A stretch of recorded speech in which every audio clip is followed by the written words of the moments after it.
Assalamualaikum warahmatullahi wabarakatuh. Salam sejahtera untuk kita semua. Semoga Anda bersama keluarga selalu dalam keadaan sehat dan semoga dikabulkan semua doa-doanya oleh Allah Subhanahu wa taala, Tuhan yang Maha Kuasa. Amin.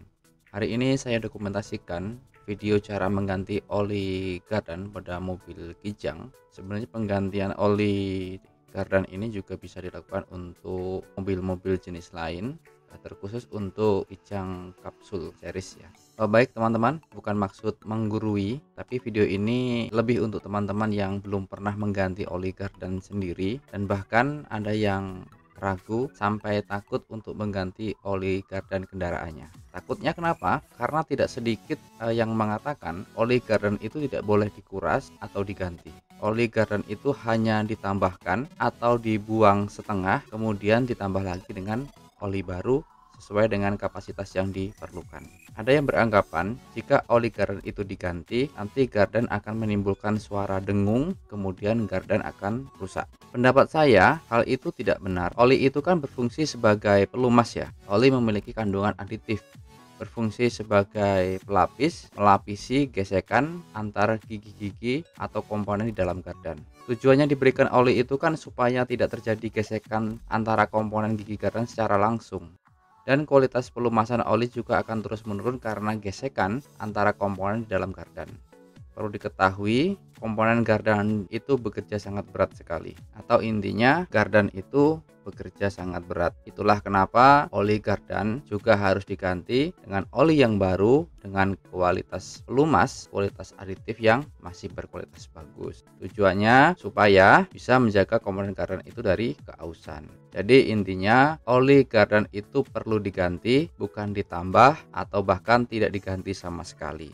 Baik, oli untuk gardan itu memakai oli dengan spesifikasi API GL5. Untuk kekentalan atau SAE bisa memakai SAE 90 atau 140. Kalau untuk merek atau brand olinya itu disesuaikan saja. Biasanya oli yang kualitasnya lebih bagus pasti harganya juga lebih mahal.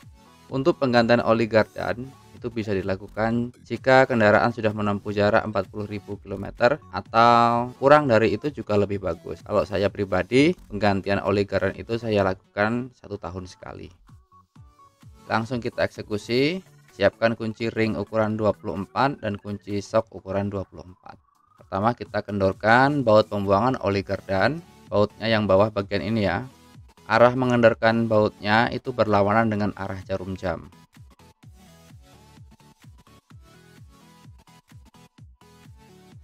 Kemudian lepaskan baut pengisian oli, arah melepasnya juga berlawanan dengan arah jarum jam.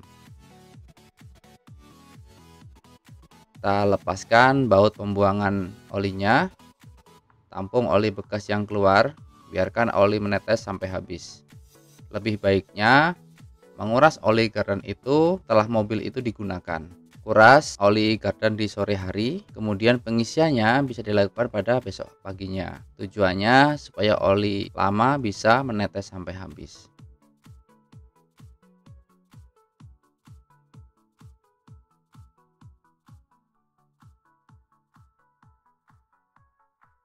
Jika oli sudah tidak menetes lagi, pasang kembali baut pembuangannya, pastikan kencangkan baut dengan kuat. Berikutnya, kita masukkan oli barunya.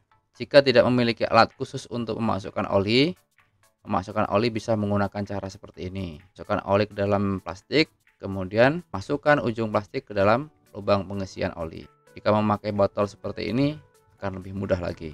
Untuk kapasitas oli Kijang Kapsul ini 1,7 liter. Jika tidak memiliki wadah ukur, cukup ditandai saja. Caranya, masukkan oli sampai posisi oli itu sedikit luber atau menetes pada lubang pengisian oli.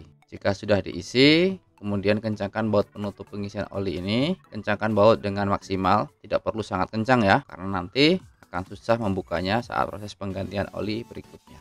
Cukup sekian, semoga video ini ada manfaatnya. Saya akhiri, wassalamualaikum warahmatullahi wabarakatuh.